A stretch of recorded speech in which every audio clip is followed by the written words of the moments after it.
"I'm sorry, I can't pay," whispered the woman, her voice trembling as she clutched her little boy's hand tighter. The crowded train station buzzed with life, voices echoing, vendors calling, wheels clattering against iron tracks. Yet, in that moment, her words seemed to hang in the air, fragile and heartbreaking. A stranger stood before her, watching silently, but what she didn't know was that this man was not just any passerby, he was someone who would change her life forever. The woman's name was Aisha. Once, she had dreams like everyone else, finishing her studies, becoming a teacher, building a stable home. But life had been unkind. Her husband had walked out 2 years ago, leaving her with nothing but debts, unpaid bills, and a young child, Ali, who needed her more than ever. She worked tirelessly as a cleaner, sometimes doing 2 or 3 shifts back to back, but even then, the money was never enough. Rent piled up, school fees went unpaid, and food became a daily struggle. And now, standing at the train station, she faced yet another obstacle. She didn't have enough to buy a ticket for her and her son. Ali tugged at her sleeve, his innocent eyes glancing at the train they were about to miss. "Mama, will we not go see Grandma today?" he asked softly, his voice filled with hope. Aisha swallowed hard, forcing a smile she didn't feel. She bent down and kissed his forehead. "We will, my love, just wait." But inside, she was breaking apart. The stranger who had overheard her was a tall man in a dark coat, his face partly shadowed beneath the station's flickering lights. His name was Hamza, a successful businessman who rarely traveled by train. Today, he was there for reasons he himself didn't fully understand. Perhaps fate had led him to that exact platform, at that exact time. He watched the woman, noticing the weariness etched into her face, the quiet desperation in her tone, and the way she tried to shield her child from disappointment. Something inside him stirred a memory of his own mother, years ago, struggling in much the same way. Hamza stepped closer. "Excuse me," he said gently. Aisha stiffened, embarrassed. She didn't want pity, especially not from strangers. "I couldn't help but overhear," he continued. "How much do you need for the ticket?" She shook her head quickly. "No, thank you. I can't take money from strangers." But Hamza saw the truth in her eyes, the silent war between pride and need. He crouched down to Ali's level and smiled. "Hey, little man, are you excited to see your grandma?" Ali nodded eagerly, unaware of the tension between his mother and this stranger.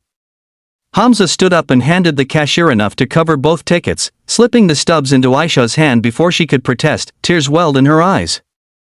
I can't repay you," she whispered. "I'm sorry, I can't pay." Hamza's gaze softened.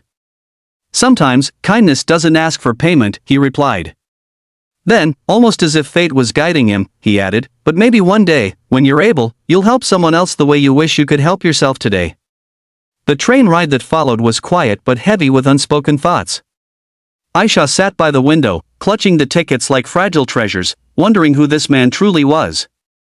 She didn't know that Hamza was far more than just a wealthy businessman. He was someone whose life had been shaped by a past very similar to hers. His mother, too, had once stood at a train station, unable to pay for a ticket, until a stranger had stepped forward to help. That single act of kindness had set him on a path of resilience, determination, and eventual success. Over the next few weeks, Aisha's life continued with its usual struggles. Yet, something inside her had shifted.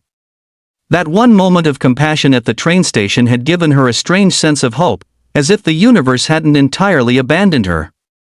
She worked harder, saving every small coin she could, determined not to give up. Months later, fate intertwined their lives once again. Aisha had applied for a job at a small community center as an assistant teacher. Nervous, she walked into the office for the interview and froze. Sitting across the desk was Hamza. He looked up in surprise, then recognition flickered in his eyes. "You," she whispered. "You're the man from the station." Hamza smiled warmly. "And you are the woman who said, 'I'm sorry, I can't pay.'" Her cheeks flushed, shame flooding back. But instead of judgment, Hamza's expression carried something else: admiration. He asked her about her skills, her struggles, her dreams. For the first time in a long while, someone listened to her story not with pity, but with respect.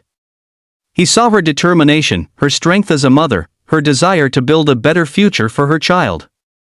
And that day, Aisha was hired. Working at the center changed everything. She wasn't just earning a wage, she was touching lives, teaching children, and rebuilding her confidence. Slowly, she found her footing again. Ali thrived in school, his laughter returning, his hope renewed. One evening, as she was leaving the center, she saw a young boy outside, shivering in the cold, clutching an empty bag. His mother stood nearby, arguing with the ticket master, unable to afford the fare home. The scene was achingly familiar. Aisha felt her chest tighten. Without hesitation, she reached into her purse, pulled out some money, and quietly bought them the tickets. When the woman's eyes filled with tears, whispering, "I'm sorry, I can't pay," Aisha smiled gently.